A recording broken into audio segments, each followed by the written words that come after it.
Well, who are you? I told you, George, I'm your guardian angel. What is it you want, Barry? You want the moon? Just say the word and I'll throw a lasso around it and pull it down. Welcome home, Mr. Bailey. Sentimental hogwash. I wish I had $1 million. Hot dog! It's a Wonderful Life, the movie that they don't really show a whole lot on Christmas anymore. Interesting. All right, so It's a Wonderful Life. So this movie stars James Stewart, which if you've seen a lot of like Alfred Hitchcock's movies like Rope or Vertigo, or I believe Rear Window as well, you'd recognize this guy. Very talented actor. Like I said, he has that charisma, but also that acting range where he can take a kind of comedic, dramatic performance like this movie and completely, change it to something more like dramatic and, suspenseful like Vertigo or Rear Window. So he's very, very talented actor. But this is, it's one of the classic Christmas movies that actually bombed at the box office, so nobody wanted to see it. And then now it's like renowned as like, oh my god, this is a great film. The first time I saw this in its entirety, because I saw clips of it and then people parodying it, the first time I saw this was in high school, where I believe, I want to say it was almost like a history class, and I think it was around Christmas time, so we were about to go out on winter break, and then our teacher was just like, hey, you know what, we're just going to watch this. We're going to watch this the whole day. So we're like, okay, cool. So I was able to watch it in its entirety there, and I was like, okay, great, I saw it. This movie, while I think is a great movie, and not just a great Christmas movie, but also a great movie in general, I wouldn't see myself rewatching it over and over and over again. To me, it's not like it doesn't have the musical charm that I think White Christmas has, where all four of them, just have that spark. This is basically like you work through, life thinking, everything was for nothing, to then when you're like, wow, I wish I, did this differently. And then, the angel comes in and says like, all right, I'm going to change it. And then everything is different.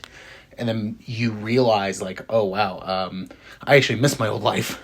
And a lot of movies over the past, I think ever since this came out, they have reused that concept of, having your life go a certain way and you possibly not enjoying it. But then once everything has changed, you then realize like, wow, okay, I messed up. I take back everything I said. And it reminds me of kind of a Christmas Carol in that way, but Christmas Carol does it differently, where it's like, I'm going to show you the true meaning of Christmas by, showing you the past and then showing you present. Like, this is what everybody else does.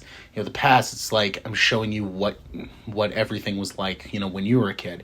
And then future, like, yeah, if you keep this up, this is exactly what it's going to be like, and I'm going to scare you. This does it differently. Where with this, it's more of I'm teaching you a lesson on basically watch what you say and watch what you do. And don't take things for granted and enjoy the little things in life. And, if you don't know this movie very well, everybody's heard the when a bell rings, an angel gets its wings thing. Everybody's heard it, and it came from this movie. And I believe I was in history class, And my teacher said that the town that they shot the film in, every year they watch the movie and then, they rewatch it every year. And it's like, okay, that's kind of cool, but, okay.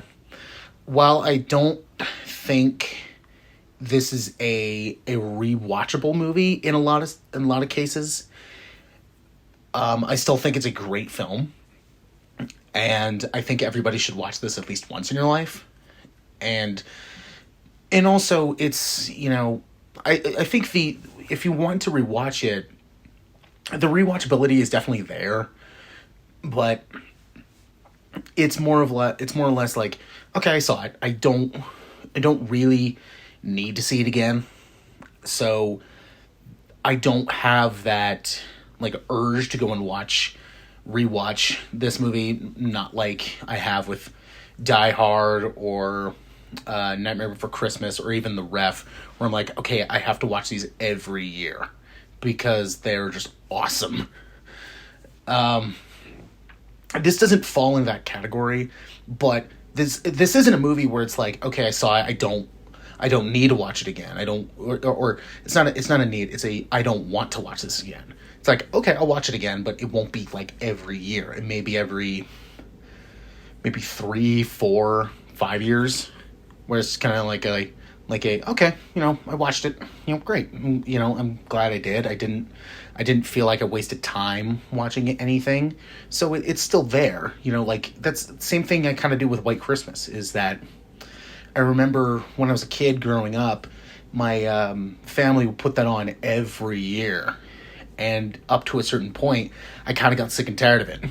So then I put on the brakes. And I was like, okay, I'm just going to stay away from it for a little bit. To then maybe like 5 years later, I then rewatched it and was like, okay, see, this is great.